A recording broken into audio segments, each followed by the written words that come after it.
Fukuyama, Political Order and Political Decay, chapters 29 through 31, lecture 1. With this series of lectures, we get close to the end of Fukuyama's book and also to the end of the course. In the interests of trying to keep the material that you are responsible for on the final exam to a kind of manageable amount, I am going to be somewhat selective in what I lecture on in these chapters. There's a lot of historical detail that frankly you don't need to know for the final, and so that's one of the reasons why these lectures are going to be a little bit less comprehensive than some of the other previous ones. So to begin with, chapter 29, the basic thesis of chapter 29 is pretty simple to state. Chapter 29 is entitled From 1848 to the Arab Spring, and it is roughly about the prospects for democracy in the Middle East. This chapter was written in about 2014 or so. So several years have passed since then, but I don't think anything has really happened to fundamentally change the situation as he describes it. And the basic framing of chapter 29 is this question.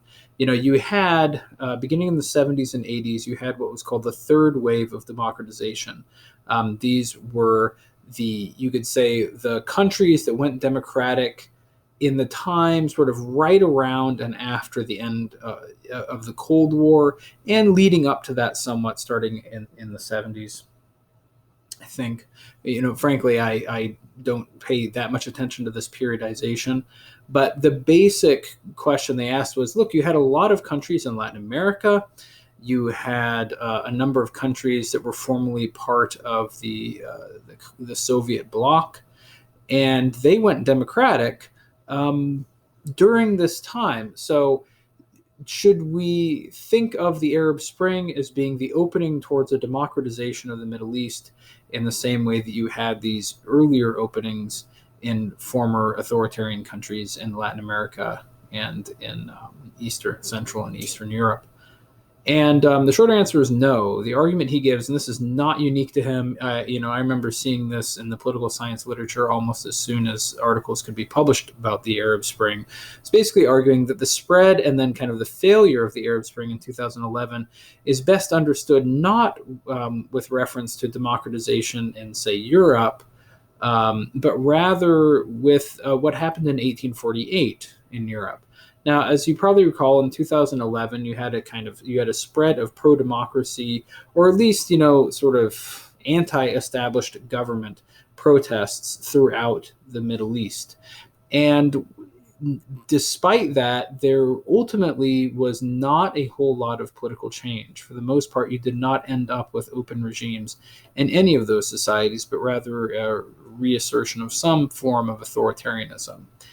And a similar thing happened in 1848 across Europe, where there were a wave of sort of liberal democratic protests in the various monarchies around Europe. And in the same way with the Arab Spring, you had sort of a flashpoint and then a quick spread to a lot of other countries, leading to a sense of, wow, are we about to, sort of head into an era of kind of cascading change where all of a sudden we have very sort of rapid democratization in lots of places. And instead, pretty much every regime reasserted its control. And Europe eventually does go democratic, but it wasn't in 1848. So there are similarities between the Arab Spring in 2011 and Europe, the wave of protest and quasi-revolution in Europe in 1848. Now, one of the questions raised by the failure of democratization in the Middle East was, is it somehow the case that Islamic countries are not capable of liberal democracy? Is there something about Islamic culture or Islamic civilization that makes it less susceptible to democratization? And that is, I think, a highly disputable claim. In part because there are lots of countries that are democratic today that an observer 100 years ago might have said, oh, well, their culture is just not conducive to democracy. They'll never go democratic. That's what was said about a lot of, especially a lot of Catholic countries in the 1800s in writers such as Hegel and others. The argument was something like, oh, these countries, just because of their religion, they are so used to hierarchy and subordination and obedience that really you can't have kind of individualistic liberal democracy based on equal rights unless you already go through something like a Protestant Reformation. And that of course, turned out not to be true. So, and as I just indicated there, I mean, it used to be said specifically about Catholics. There's something about Catholics that it's just Catholic culture is not conducive to democracy, but events have shown otherwise. So, just because you find areas that share a religion or a culture and that are not democratic doesn't mean that somehow there's a connection between the religion they have and the fact that they're not democratic. In drawing out the parallels with 1848, one of the things that Fukuyama points out is that the Arab world, much like 19th century Europe, had no prior experience with democracy. Now, I guess the Latin America in the 70s, I think I said earlier in the lecture that was the third wave. That's actually the second wave. But countries in Latin America and Central and Eastern Europe were all countries that had some prior experience with democracy before the era when they finally, sort of convincingly and durably became democratic countries. So, one of the kind of connections here is there might be a difference between countries that have some experience with democracy that then revert.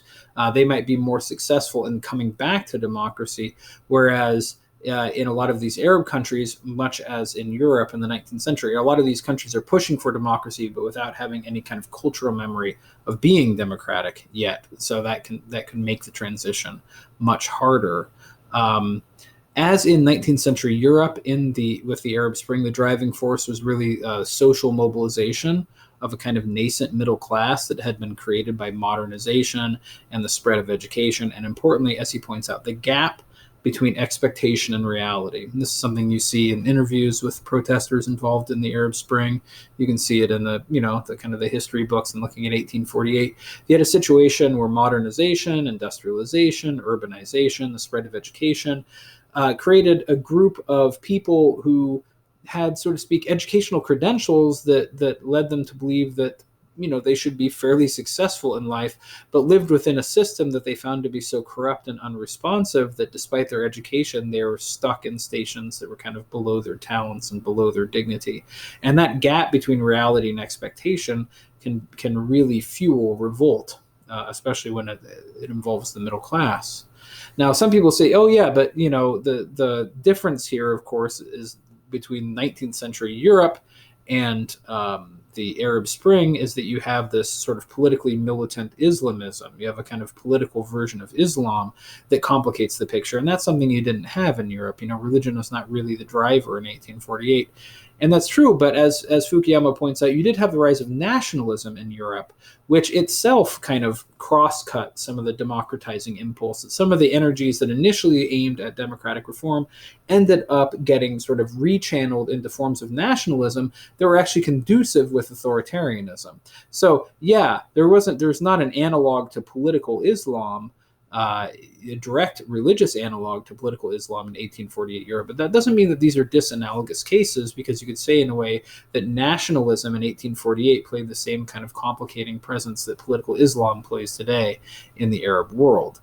And by the way, political Islam is a modern creation. I mean, it itself, it's not an eternal aspect of Islam, but is in some ways a kind of a response to modern conditions.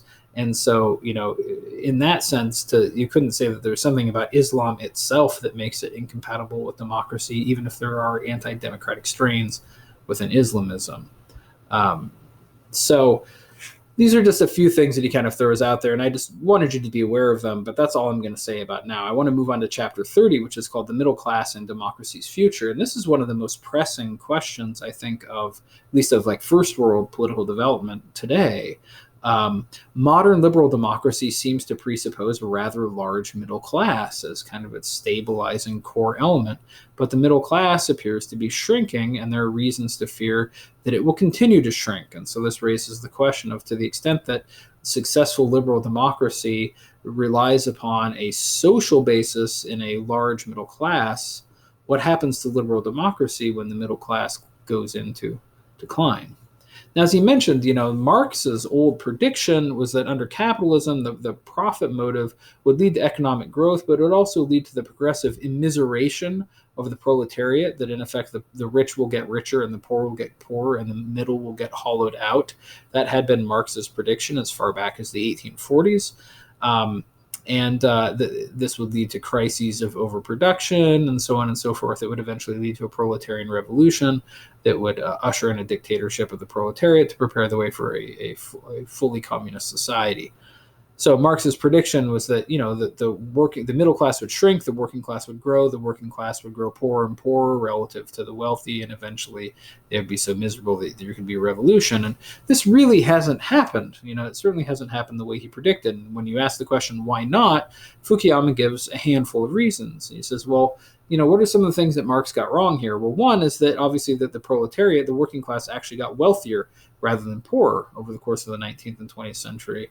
Another reason, there was more investment in education, right? So they became not only wealthier but more educated. Also, you had the rise of working class political parties, which joined the system, and so they became an internal part of the struggle within kind of democratic regimes rather than staying a revolutionary force outside of mainstream social institutions. And also, conservative parties repositioned themselves in order to try to get working class votes. So, some of the concerns of the working class just become part of the football game that is politics rather than the driver of revolutionary forces. Also, the working class ceased to grow as a portion of the population. So it wasn't the case that the working class actually grew. What you actually see is the expansion of what we call the middle class.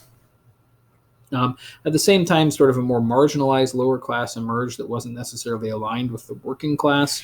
And also, as he mentions for a last factor, is that the political left became increasingly concerned over the 20th century with what we nowadays call identity politics, politics that revolves around kind of concern for particular identities, discrimination, things like that, as opposed to old-fashioned class politics. Now, the first four factors that I mentioned are really the story of the working class becoming middle class, right? Wealthier, more educated, more politically mainstream, and all of that. And so what you end up with in the advanced democracies is really kind of center-right and center-left politics, and the middle class kind of is stuck, leaning one way or the other. And so middle-class society, a society with a broad middle class, gives a kind of legitimacy to liberal democracy as the system that provides broad prosperity. But then this raises the question of, well, when you're talking about a middle class, what do you mean? And here I'm going to grab the book, page 440, because middle class is not defined merely in terms of income or something like that. As he says in the last paragraph on page 440, sociologists in a tradition beginning with Karl Marx tend not to look at measures of income, but instead at how one's income is earned, occupational status, level of education, and assets. And for the purposes of understanding the political implications of a growing middle class, the sociological approach is vastly preferable. Simple measures of income or consumption, whether relative or absolute, may tell you something about the consumption habits of the person in question, but relatively little concerning his or her political inclinations. Right. Huntington's theory of the destabilizing impact of the gap between expectations and reality is much more closely tied to social and occupational status than to any absolute level of income. A poor person of low social status and education who briefly rises out of poverty and then sinks back is likely to be more preoccupied with day-to-day survival than with political activism. A middle-class person, by contrast, someone, say, with a university education, who cannot find an appropriate job and sinks to a social level he or she regards as beneath his or her dignity, is far more challenging politically. Thus, from a political standpoint, the important marker of middle-class status would be occupation, level of education, and ownership of assets that could be threatened by the government. So the middle class is more of a status concept than an income concept. Now, the middle class can be seen to embody or to bear certain sets of values, property rights, concern for property rights, concern for political accountability.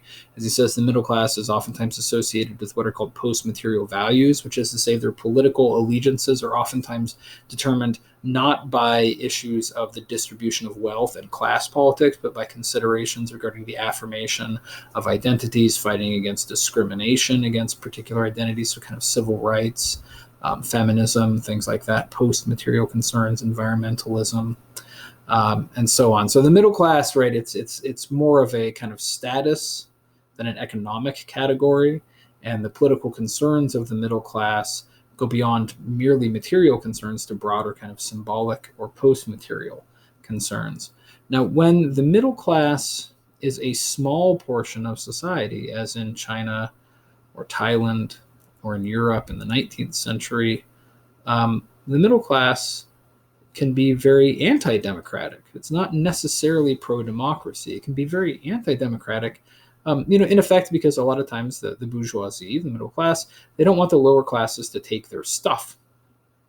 So if they feel themselves to be an embattled minority within a society that has a militant working class movement, oftentimes the middle class will throw in its political allegiance with the parties on the right, the more authoritarian parties on the right. Which is to say that, the middle class is reliably pro-democratic when democratic politics are not seen as a threat to its own status and material holdings. So basically, as long as economic growth continues, things are fine. That can be good news in general for democracy because, on average, people are getting wealthier, and that shores up the allegiance of the middle class to the liberal democratic system.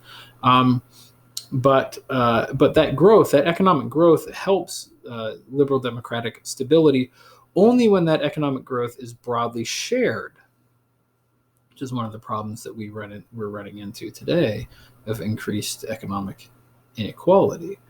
Now, the rise of the middle class in the 19th century is associated with a decline in clientelism within politics. Remember the quid pro quo exchange of favors for loyalty.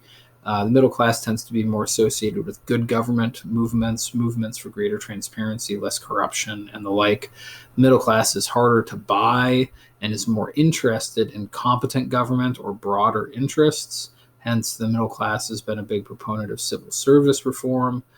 Older interests within society, like the old landowners or whatever, depending on what kind of society you're talking about, those older interests may try to kind of capture or co-opt middle class interests in various ways. And so the middle class is more likely to be reformist if it feels that it is not sufficiently recognized by those who have power. We saw this with American progressivism, that it wasn't just a disinterested concern for better government. It was also the case that a lot of the middle class reformers in America in the 19th and early 20th century simply thought that the country was being run by inferior people, these kind of corrupt, greedy politicians and the like. Now, all of this being said, a large middle class is not technically necessary in order to have liberal democracy. India has been basically a fairly stable liberal democracy. Fairly stable in the broad sense, despite the fact that it has not had a large middle class, but had been relatively poor. So a large middle class is not necessary technically for liberal democracy, nor is it sufficient, right? China, although it might be small as a portion, China has a growing middle class, but China is obviously not liberal democratic and doesn't seem to be, at least right now, on the verge of it either. But having a large middle class is good for sustaining liberal democracy, even if a middle class is neither necessary nor sufficient for bringing liberal democracy into being. It's good for sustaining it, that countries with large middle classes tend to be durably democratic. But then this raises the question, what happens when the middle class shrinks, as it seems to be doing now? What happens to your democracy then? Because we've got globalization, automation, and other forms of technological innovation that seem to be shrinking the middle class over the long term. Perhaps, getting us back into the world of some of Marx's predictions, or perhaps not. So this with the shrinking of the middle class, this can magnify the differences between winners and losers in society, right? When there's less to go around, people fight more for it and feel more disenfranchised when they are not successful. So we're headed into a potentially tumultuous time. We might even be heading, as he suggests, into a new kind of Malthusian world where the rate at which technological innovation improves human welfare will shrink. Right? So we'll end up with the kind of less real growth over time. As he mentions, advances in medicine, for example, might actually prove to be collectively harmful insofar as they are expensive, but at the same time seem to prolong the life, oftentimes, of economically unproductive citizens, which is not bad in itself. When we're talking about economically unproductive, we're talking about things like old people who are retired. But the difficulty with that is that when you have to consume a lot of resources to treat people who themselves are economically unproductive, that money's got to come from somewhere. And so the older your society becomes, the more technological innovations there are for expanding the last years of people's lives with all of the costs attendant to it that can put a real strain on the system down the line. He says something about, kind of more general on page 449 about these factors, where he says, this is the first full paragraph on 449. There is no way of predicting the nature of future technological change, either its overall rate, its effects on middle-class employment, or its other social consequences. However, if technological change fails to produce broadly shared economic benefits, or if its overall rate slows, modern societies risk being cast back into a Malthusian world that will have big implications for the viability of democracy. In a shared growth world, the inevitable inequalities that accompany capitalism are politically tolerable because everyone is ultimately benefiting. In a Malthusian world, individuals are in a zero-sum relationship. One person's gain inevitably means another person's loss. Under these circumstances, predation becomes as viable a strategy for self-enrichment as investment in productive economic activities, the situation that human societies were in for most of their history prior to the Industrial Revolution. Right, so that is not something to look forward to, if true. Now in the chapter, he moves on to the question of how do we adjust to these changes? What should we do? And here he's getting into kind of more questionable areas of political suggestions. He seems to say that the U.S. hasn't done enough. France has done too much. Germany's kind of just right in the middle. But you don't need to know any of that. It's disputable, it's speculative, and it's not going to be on the final. So that's all you need to know about Chapter 30. In the next lecture, I'll move on to Chapter 31 when he moves to the last part of the book where he begins to talk about the topic of political decay.